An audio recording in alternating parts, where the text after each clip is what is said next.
आताच आपल्याकडे माहिती आली होती की राष्ट्रवादी काँग्रेस पक्षाला मंत्रिपद मिळणार नाही आणि त्यानंतर थेट देवेंद्र फडणवीस आता सुनील तटकरे यांच्या निवासस्थानी दाखल झाल्याचं पाहायला मिळत आहे। कुठेतरी राष्ट्रवादी काँग्रेस पक्षाच्या नेत्यांची या ठिकाणी समजूत काढताना देवेंद्र फडणवीस आपल्याला पाहायला मिळतील। काल जर आपण पाहायला गेलं तर छत्रपती उदयनराजे भोसले, रामदास आठवले सगळ्या महत्त्वाच्या नेत्यांची भेट जी आहे ती देवेंद्र फडणवीसांना घेतली होती आणि आता आपण पाहतोय की देवेंद्र फडणवीस थेट प्रफुल्ल पटेल यांच्या भेटीसाठी, अजित पवार यांच्या भेटीसाठी या ठिकाणी पोहोचलेले आहेत। आज सकाळी 8:30 वाजल्यापासून हे सर्व महत्त्वाचे नेते जे आहेत ते चर्चा करत होते आणि कुठेतरी आपल्याला मंत्रिपदाची अपेक्षा जी होती ती पूर्ण होईल असा एक विश्वास राष्ट्रवादी काँग्रेस पक्षाला होता।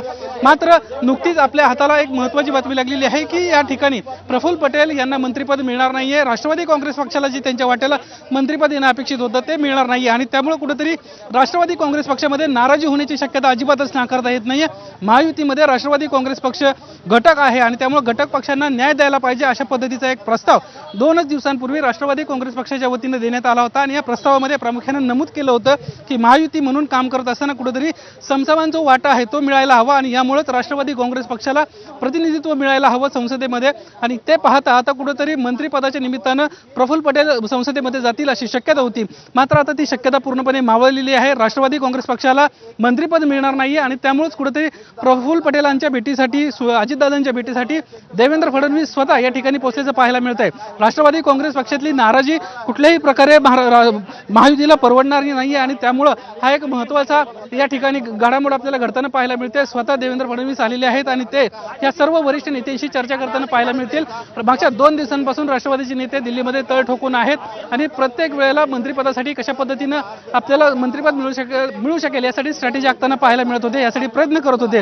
मात्र मंत्रिपदाची जी अपेक्षा आहे राष्ट्रवादी काँग्रेस पक्षाची ती मावळलेली आहे आणि त्यामुळे जाता कुठेतरी त्यांची समजूत काढण्यासाठी तर देवेंद्र फडणवीस आले नाहीत ना, किंबहुना केंद्रीय नेत्यांचा महत्त्वाचा काही संदेश घेऊन देवेंद्र फडणवीस आले नाहीत ना अशी शक्यता आता या ठिकाणी वर्तवण्यात येत असल्याचं आपल्याला पाहायला मिळतंय। मागच्या अनेक दिवसांपासून राष्ट्रवादी काँग्रेस पक्षामध्ये आपण जर पाहिलं तर कुठेतरी मंत्रिपदाच्या बाबतीमध्ये प्रफुल्ल पटेल यांचा चेहरा आघाडीवर आहे अशा पद्धतीची शक्यता होती, त्यांना संधी मिळेल अशाच पद्धतीची चर्चा वर्तवण्यात येत होती। मात्र ही चर्चा आता अपूर्ण राहिल्याचं पाहायला मिळतंय कारण प्रफुल्ल पटेलांना किंबहुना राष्ट्रवादी काँग्रेस पक्षाला मंत्रिपद मिळत नाहीये आणि त्यामुळेच देवेंद्र फडणवीस या ठिकाणी अगदी काही क्षणांपूर्वीच दाखल झाल्याचं आम्हाला आपल्याला पाहायला मिळतंय। निश्चितच आगामी निवडणुका सुद्धा आहेत आणि त्या पार्श्वभूमीवरती राष्ट्रवादीची नाराजी सध्या भाजपलाही परवडणारी नाहीये, त्यामुळे स्वतः देवेंद्र फडणवीस या ठिकाणी पोहोचलेले आहेत। निलेश, या संदर्भातले अपडेट आम्ही तुमच्याकडून घेत राहू। तुर्तास